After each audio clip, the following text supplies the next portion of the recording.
ये अभी हुआ है 111 दिन में। उसके बाद नेक्स्ट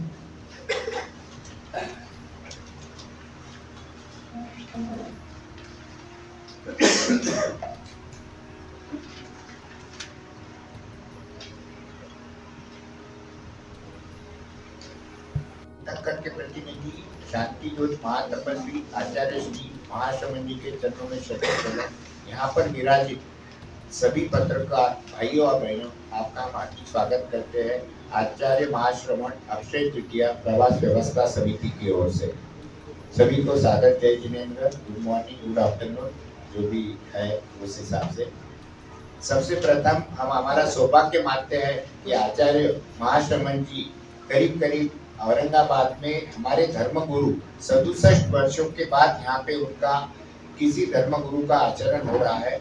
आज से 67 वर्ष पूर्व आचार्य तुलसी जो हमारे धर्मगुरु 90 के स्वरूप में थे, उनका औरंगाबाद पदार्पण हुआ था और उसी वक्त यहाँ पे सुराना परिसर से आगम का लेखन शुरू हुआ था। आगम बोले तो एक बहुत बड़ा धर्म का डिक्शनरी जो प्राकृत स्वरूप में होता है, संस्कृत में होता है, उसका ट्रांसलेशन हिंदी हो रहा है, अभी इंग्लिश हो रहा है।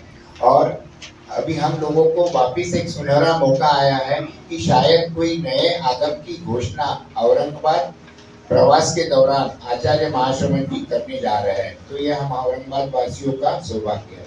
गुरुदेव का यहाँ पे प्रवास 7 मई गुरुदेव का आगमन है। सबसे पूर्व उनका आगमन में जो तेरापंथ भवन हमारे समाज के लिए हमने बना के दिया है और हमारे सभी समाज के लोग उसमें सम्मिलित है, उसका लोकार्पण 16 जो है यानी इनॉग्रेशन है, लेकिन अभी वो हम बोल नहीं सकते, इसीलिए उसको लोकार्पण 16 है।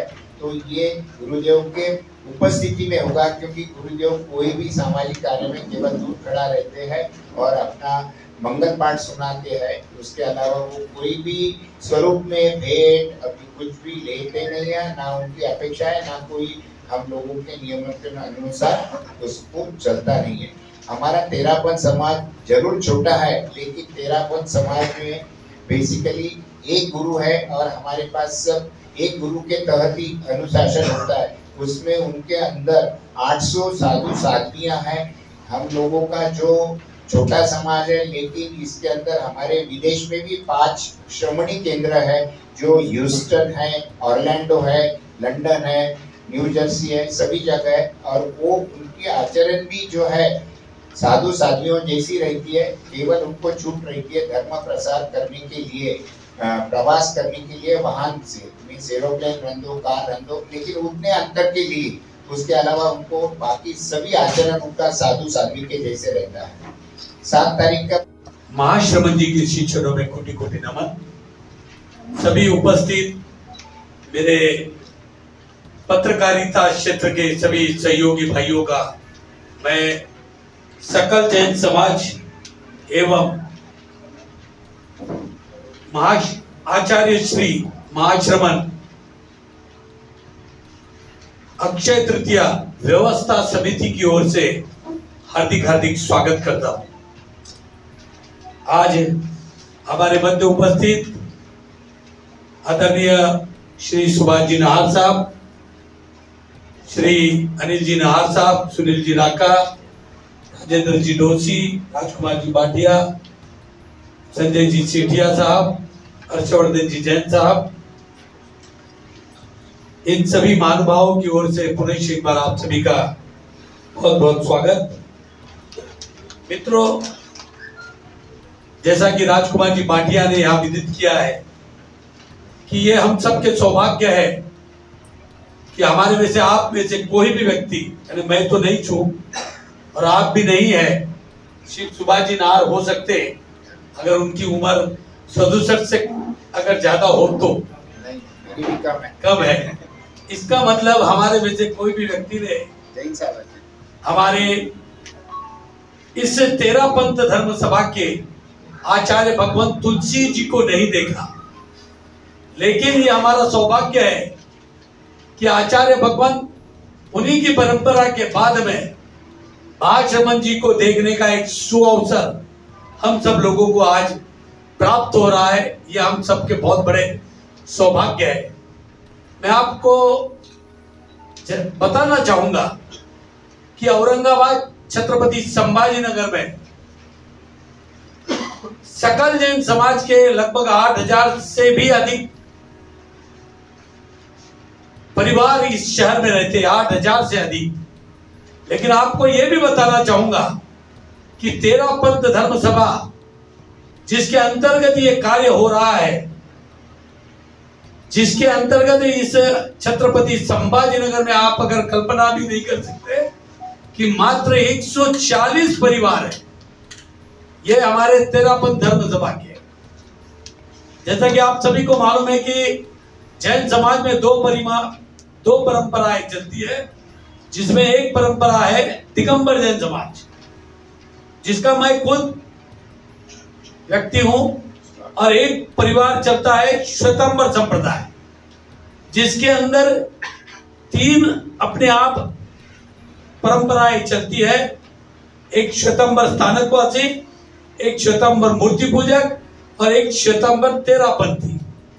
और उस 13पंथी धर्म सभाएं के ये सर्वोच्च संत, जिनके 800 अनुयायी समूचे भारतवर्ष में नगर भ्रमण करते हैं, पद यात्राएं करते हैं, और आज परम पूज्य आचार्य भगवान महाश्रमण जी जो अपनी 60,000 किलोमीटर की लंबी यात्रा पूरे देश में पद यात्रा करते हुए नगर की ओर आ रहे हैं, ये हमारे बहुत बड़े सौभाग्य है। और सुभाष बाबू नाहर बहुत सारी बातें बताएंगे, समूचे कार्यक्रम की जानकारी देंगे, लेकिन एक सकल जैन समाज के प्रतिनिधि के रूप में मैं यह बात बताना चाहूंगा कि ये छोटा सा समाज, जिसके पूरी भारतवर्ष की भी अगर संख्या समझे तो मात्र 2.5 लाख का ये समाज है, मात्र 2.5 लाख का समाज।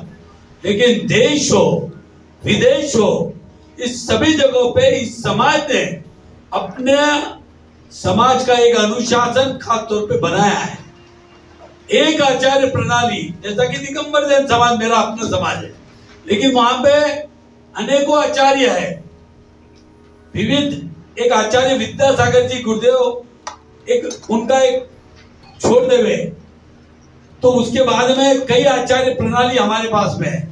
लेकिन श्वेतांबर और उसमें भी मूर्ति पूजक संघ, सॉरी 13 पंथ धर्म सभा, इसमें एक आचार्य प्रणाली को ही माना जाता है। कल जब मैं उन गुरुदेव से बात कर रहा था, बहुत सहजता से उन्होंने एक बात कही कि मैंने उनको एक प्रश्न किया था गुरुदेव श्री को कि गुरुदेव, ये जितने भी 800 आपके अनुयायी है, क्या इसमें कभी विद्रोह आपस में नहीं होता है क्या? क्योंकि इतना बड़ा समाज और इतने बड़े सब एक छत्र के नीचे चलते हैं। तो उन्होंने बहुत सहजता से बात कही कि हमारे पास में सिर्फ आदेश चलता है, हमारे पास में निर्देश चलता है, हमारे पास में आचार संहिता चलती है, और हमने जिसको जो जिम्मेदारी दी है।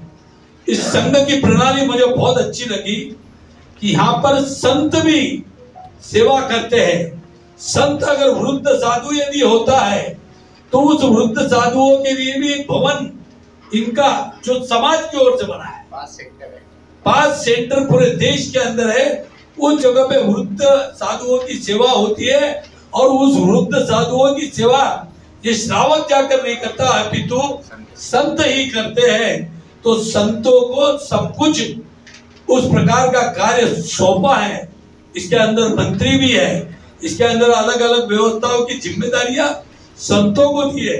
श्रावक तो एक पार्ट है, लेकिन स्वयं भी श्रावक के भांति संघ की पूरी चर्या में ध्यान रखते हैं। और हजारों किलोमीटर की यात्रा, क्योंकि सुभाष बाबू नाहर के साथ में हम सब जैन साहब, हम सब लोग यहाँ बैठे हुए सभी लोग छत्रपति संभाजी नगर में कोरोना के पूर्व, मुझे लगता है कि 1.5 साल पूर्व इन्हीं संत को हम आमंत्रित करने को गए थे 2021 के अंदर, और हमारी विनंती भी गुरुदेव ने स्वीकार की थी। मुझे लगता है कि करीब करीब वो आ चुके थे समय पे, सोलापुर तक आ चुके थे, लेकिन कोरोना काल प्रारंभ हो चुका, और उनका इधर का जो विचरण था वो उसको उन्होंने रहित करके वो और किसी और भ्रमण की ओर निकल गए।